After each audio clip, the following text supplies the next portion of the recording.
Hey there beautiful friend, in this tutorial I am going to show you how to hide photos and videos on your Samsung Galaxy phone. If you are new here my channel, please like this video, also subscribe to my channel.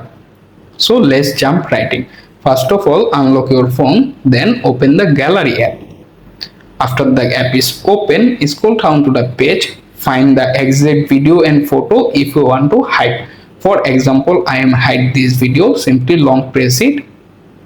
After the video is selected, also select the photos if you want to hide them both same time.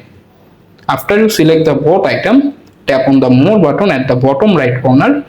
Here you can see various options. Look for the move to private album. Tap on it, then confirm by tap move button again, and automatically hide the photos and videos your phone. However, if you decide to view the hidden photos and videos your gallery app, simply reopen the gallery app your Samsung phone. After that, tap on the menu button at the bottom right corner. Here you can find the private album. Click on it. Then verify to enter your phone screen password or fingerprint. After that, you can see the pop-up all hidden photos and videos listed there.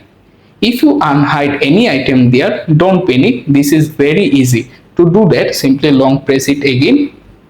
Then tap on the move button at the bottom right corner or left corner, and you have successfully done. But please note, this method works only latest updated Samsung phone version. If your phone is older version or older model, this method not be work for you. Thanks for watching guys.